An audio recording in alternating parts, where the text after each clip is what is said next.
Hello everybody and welcome back. Welcome back to the 2003 Euclid paper. We're taking a look at question number 6. So 6a, the light bulb part. A lead box contains samples of radioactive isotopes of iron. Isotope A decays so that after every 6 minutes, the number of atoms remaining is halved. So if I, say, started with 100 atoms of isotope A, after 6 minutes, I'd only have 50 atoms left. This is a concept called Halflife. It pops up in physics and I think a little bit in chemistry as well. And it really is worthwhile. And they're sort of employing that here in this type of a question. Okay? So, this is sort of a Half-Life question. Initially, there are twice as many atoms of isotope A as of isotope B. Okay? And after 24 minutes, there are the same number of atoms of each isotope.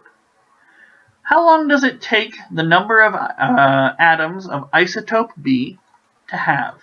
So, in essence, what we're doing is we're trying to find the half-life of isotope B. Okay? These questions are good. They involve exponents.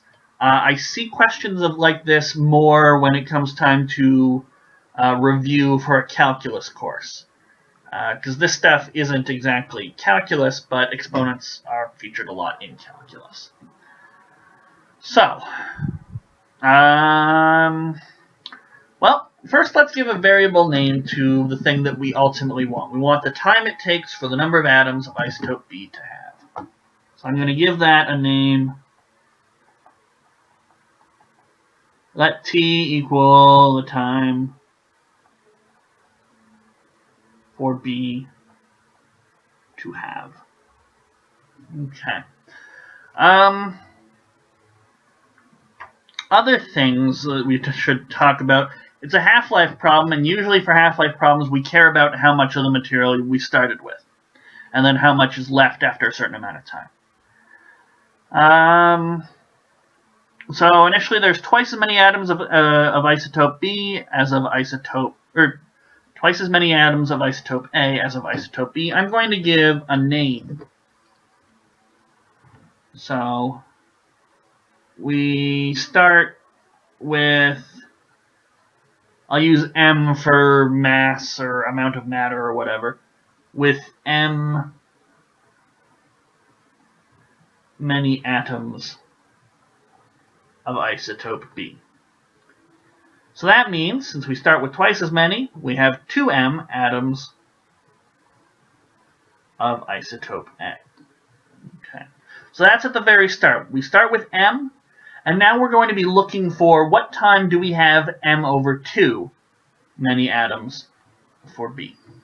Okay? That's what we're looking for next. Now we're told that after 24 minutes,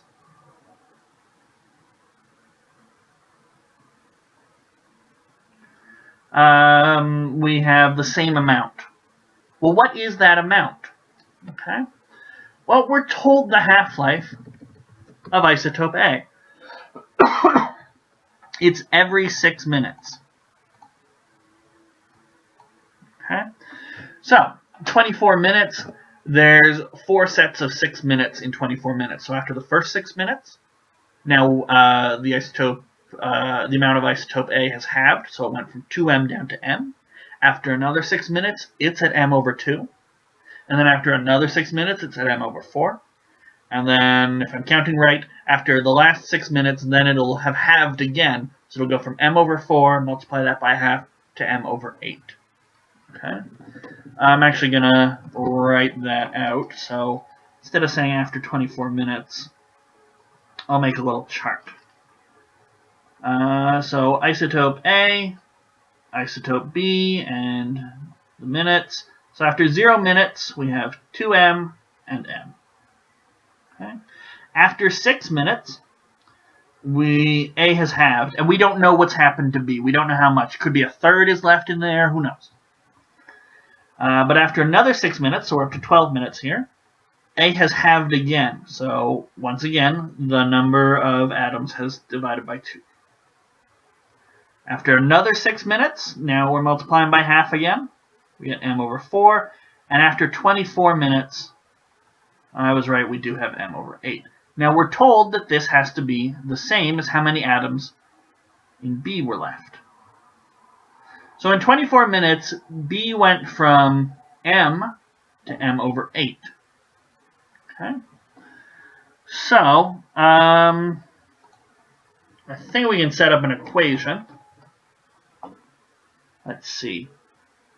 So, we had m over 8, and that's 1 over 8m. And that's after 24 minutes. So, how many times did we have it? That's 2 to the 3m. So that's 1 over 2 to the 3m.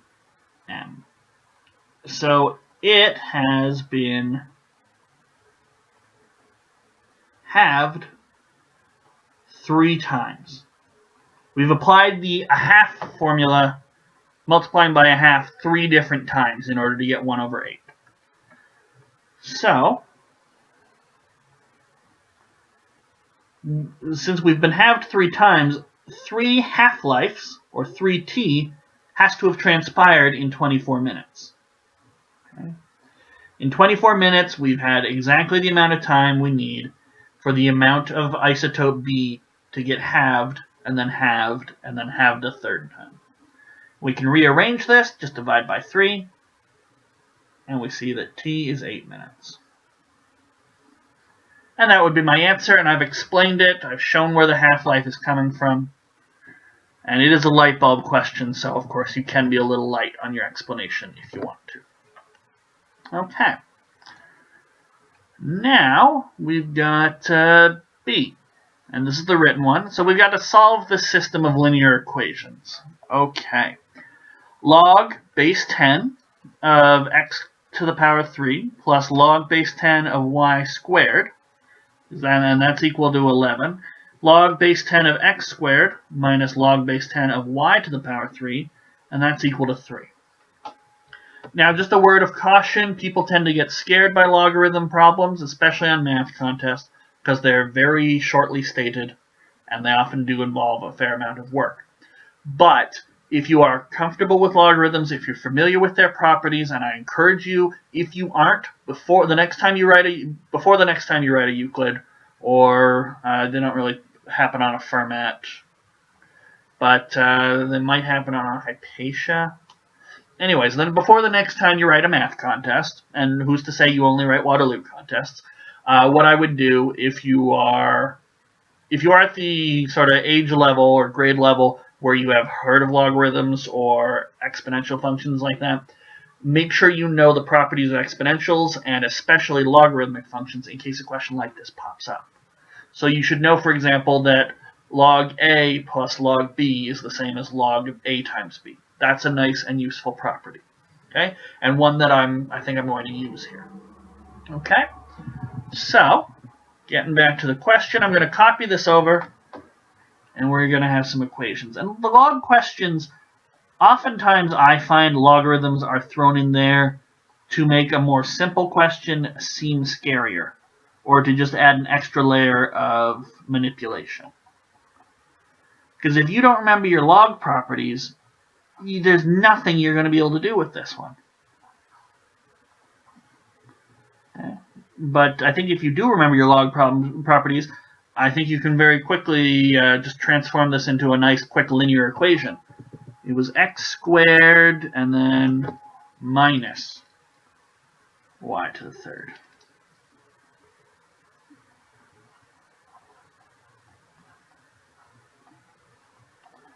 And that's equal to 3. So I think I got those equations. Okay. So, what I notice here is I've got some exponents with my logarithms. I also think, considering this was the subject in Part B, that there was probably a very nice way to do half-lives in Part A using logarithms.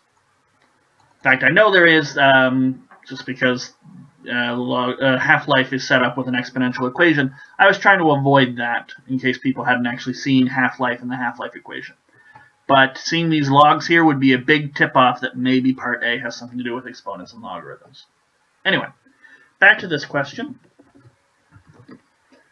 The first thing I notice is that I've got a bunch of exponents here, and there's a nice, handy little rule that if we've got log base b of x to the a, that is the same as a log base b of x. This is a nice logarithm property, and now that allows me to rewrite. I'll put little primes because we're rewriting. The 3 pops out in front of this log, plus 2 pops out of here, and that's equal to 11. And then 2 pops out in front here, minus 3 log base 10 of x. Okay. Oh, sorry, this should be a y right here. Okay.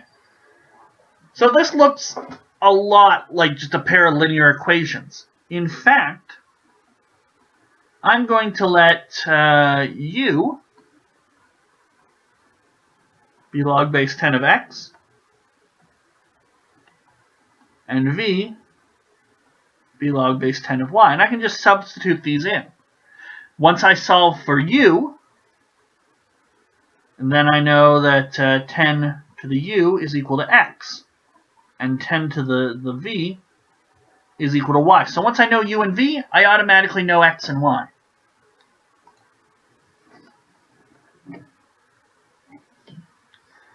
Alright, so rewriting these equations again, I've got 3u, 2u, minus 3v, and that's equal to 3, and plus 2v, and that's equal to 11. I'm just going to double check that I've got those by comparing them. 3 of that, 2 of that, 2 of that, and 3 of that. Looks like we're good. Okay. So now we've transformed a big, scary logarithm question into a nice, simple, hopefully quick linear system of equations question. So you can handle this however you want to. I think I will multiply the first equation by 3 and the second equation by 2 and add them together to cancel out the v's. So 3 times the first equation plus 2 times the second equation. So we'll have 3u, so that's 9u, plus 2u, so that's 4u, and then 6v minus 6v. And that'll be equal to 3 times 11 plus 2 times 3. So 3 times 11, that's 33, plus another 6, that should be 39. So 9u plus 4u, that's 13u. The v's cancel out. That's why I chose these numbers. We get 39. And that tells me u has to be 3. There's no other way around it. So now I could either find another set of coefficients and try and cancel out the u's, or I could just plug my u back in.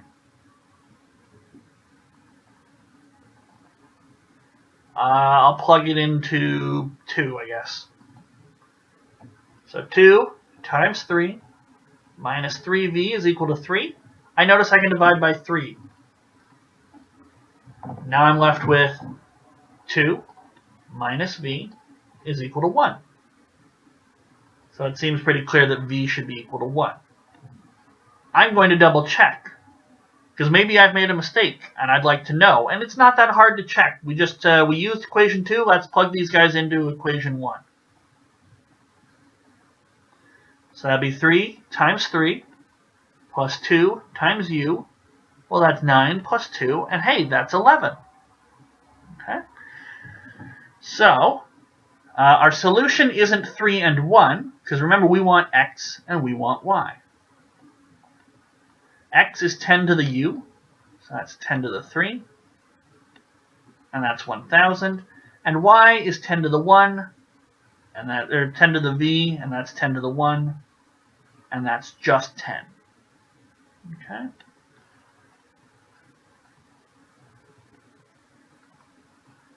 So we could write it as an ordered pair, or we could make a longer therefore statement, or probably we could just put a box around this stuff and we'd be all set.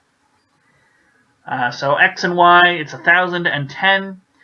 Are there other solutions? No, I'm inclined not to think so, because we transformed it into a linear equation. or system of linear equations, we have 2 equations, 2 unknowns.